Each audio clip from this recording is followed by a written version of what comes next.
Okay, so I charged it 12 hours. I got 26 miles on power.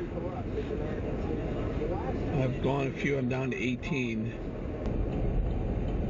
General Motors let me drive the Chevy Volt for a couple of days, and even though I own GM stock, I was thumbs down on the car. It wouldn't even make it the 20 or so miles to work on a full charge. I got tons of comments on Facebook. I also heard from GM. Take a look. Quote, all electric range will vary based on driver behavior, traffic conditions, or high electric draw like cabin heat. While achieving only 25 miles of range on a full charge is possible, it's a rare occurrence for Volt owners who are charging daily and averaging 900 miles between fill-ups of the vehicle's 9-gallon gas tank.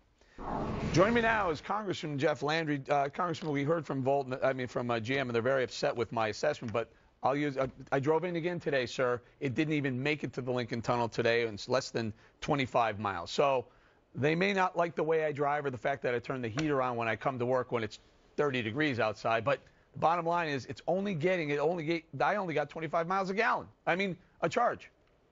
Well, look, first of all, let me give you a disclaimer. I drive a GM product, okay? I drive a Denali. I'll tell you right now, I don't want a Vote. I don't want a Prius. I did some research, and I found that towing anything with your Prius or your Vote voids the warranty. So that means those cars don't do us any good in Louisiana. All right, sir. But let's be fair, though. GM is doing well. They wanted us to point out that the company is performing very well. They're selling a lot of Camaros. That's a Chevy, right? Chevy Camaro. They're selling a lot of other cars, but they're certainly not selling a lot of Volts. I need to point out, though, to be fair and balanced, the company's doing well, though. The company is, but look, all of those electric cars are being subsidized by the federal taxpayers. Look, we spent over $2.5 billion of stimulus money pouring it into electric car technology, and no one's buying them. All right, sir. I also need to point out that you get a $7,500 credit when you buy the car. That car I drove was $46,500, so it'd bring it just below $40,000. Look, the car, if it weren't fully taxpayer funded to build it, to assemble it, and to buy it, I'd say, maybe down the road you may have something here. But right now, that battery ain't ready for prime time. I said it before, I'll say it again. No, you're right, Eric. And look, let me just read you something. This was in the paper. The electric automobile will quickly and easily take precedence over all other types of motor vehicles. That was written in the Los Angeles Times in 1901. Charles Ponzi invented his scheme in 1921. Look, at the end of the day, natural gas is where it's at.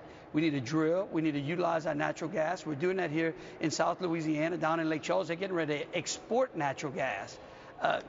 That's where we should be going. It's abundant. And really, therein lies the issue for me. It's like, the more you try and portray that this whole GM bailout thing worked and that the Volt is working, the more you're going to try and say it shouldn't be fossil fuels. It should be this other green energy agenda, and it's not really working. They're pulling the wool over the public's eyes.